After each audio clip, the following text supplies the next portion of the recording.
হিলি স্থলবন্দর দিয়ে বন্ধের পথে পাথর আমদানি, এতে চরম বিপাকে পড়েছে ব্যবসায়ী সহ সংশ্লিষ্ট অনেকেই।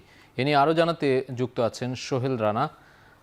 সহকর্মী সোহেল রানা, আপনি শুনছেন নিশ্চয়ই, পাথর আমদানি বন্ধের বিষয়ে কি বলছেন ব্যবসায়ীরা?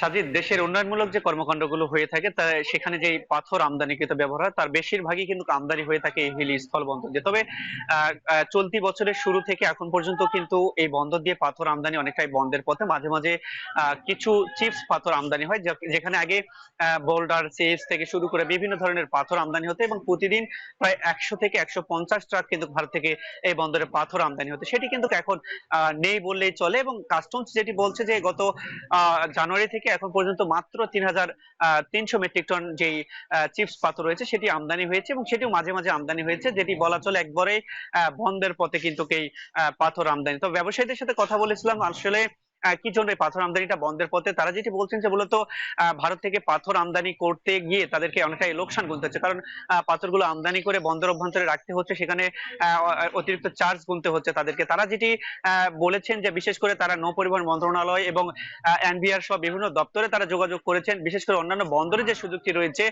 পাথর আমদানি করবার পর সেটি কিন্তু নিজস্ব ইয়ার্ড আমদানিকারকের যেটি রয়েছে সেখানে তারা নিতে পারেন, এবং সেই ক্ষেত্রে তাদের অনেকটাই খরচ কম গুনতে হয়, সেটি কিন্তু এখানে করতে পারেন না, যার কারণে তাদেরকে একটা লোকসান গুনতে হচ্ছে, যার কারণে তারা এই বন্ধ দিয়ে কিছুটা পাথর আমদানি যেটি হচ্ছিল সেটা কিন্তু অনেকটাই বন্ধ বলে বলা চলে। এবং আরেকটি বিষয় তারা বলছেন, যেমন সোনা মসজিদ বা অন্যান্য যে বন্দরগুলো রয়েছে সেখানে ভারতের সঙ্গে যোগাযোগ ব্যবস্থা এবং দূরত্ব কম হবার কারণে সেখানে যে পাথরগুলো আমদানি হয় এই পাথরগুলো হিলি স্থল বন্দরের পাথরের তুলনায় 200 থেকে 300 টাকা প্রতি মেট্রিক টন কম দামে ব্যবসায়ীরা কিনতে পারেন, যার কারণে হিলি স্থল বন্দরে যে ব্যবসায়ীগুলো পাথর বিশেষ করে আমদানি করে বিক্রি করতো, তাদের থেকে ক্রেতার সংকটের কারণে তারাও কিন্তু মুখ ফিরিয়ে নিচ্ছে। সব মিলিয়ে বলা চলে যে আসলে নিজস্ব ইয়ার্ড দাবি পাশাপাশি লোকসান হচ্ছে, এইগুলোর কারণেই কিন্তু তারা পাথরগুলো আমদানি করছেন না, সাজিদ।